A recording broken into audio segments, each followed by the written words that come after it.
সুনামগঞ্জের শান্তিগঞ্জ উপজেলার হাসারচর গ্রামে পতিত জমিতে সবজি চাষ করে সফলতার দৃষ্টান্ত স্থাপন করেছেন নারী উদ্যোক্তা আলিবুন নেসা। 4 বছর ধরে স্বামীর সহযোগিতায় নদীর তীরে 4.5 একর জমিতে লাউ, বেগুন, পেঁয়াজ ও সরিষার বাম্পার ফলন ঘটিয়েছেন তিনি।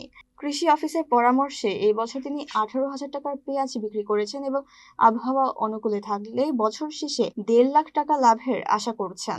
এছাড়া 18 কেয়ার জমিতে উচ্চ ফলনশীল বোরো ধানের আবাদও করেছেন তিনি। তার এই উদ্যোগে সার্বক্ষণিক পরামর্শ দিচ্ছেন উপসহকারী কৃষি কর্মকর্তা শ্রাবন্তী রানী দেব। উপজেলা কৃষি কর্মকর্তা আহসান হাবিব জানান, আলিবুন নেসার সাফল্য দেখে এলাকার অন্য নারীরাও এখন কৃষি কাজে ঝুঁকছেন। পাথারিয়া ইউনিয়নে আলিবুন নেসা ও আলিয়া বেগমের মতো নারী উদ্যোক্তাদের সব ধরনের সহযোগিতা প্রদান অব্যাহত রেখেছে কৃষি বিভাগ। প্রায় 1.5 কেজি করছিলাম, লাভবান হয়েছি। লাউ করছি, লাভবান হয়েছি। মরিচও করছি, লাভবান হয়েছি। এবছরও লাভবান হয়েছি। যে আমার 8,000 টাকা খরচ হয়েছে, আমি নিজে, আমার হাজবেন্ড, আমার ছেলে, আমি নিজে কর্ম করি। আমরা তেমন বেশি খরচ হয় নাই, আমরা লাভ হয়েছে অনেক। সম্পূর্ণ মিলাইয়া আমার 1.5 লাখ টাকার মতন হইব, সম্পূর্ণ মিলাইয়া।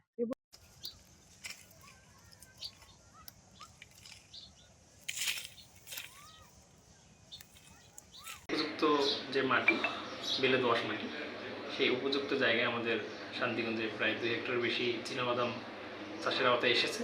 সুনামগঞ্জের শান্তিগঞ্জ উপজেলায় পাথারিয়া ইউনিয়নের বিভিন্ন গ্রামে আমাদের নারী যে কৃষি উদ্যোক্তা রয়েছেন তার মধ্যে অন্যতম আলিবুন নেসা।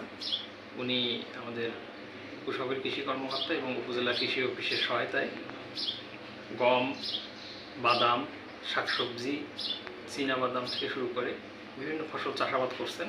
একই সঙ্গে বস্তায় আদা চাষে তিনি একজন সফল নারী উদ্যোক্তা এবং তার মাধ্যমে এই অত্র শান্তিগঞ্জ এবং পাথারিয়া এলাকার কৃষির বিস্তার করছে। এখানে আরেকজন নারী উদ্যোক্তা রয়েছেন, বিশেষ করে পাথারিয়া ইউনিয়নের পাথারিয়া গ্রামের আলেয়া বেগম।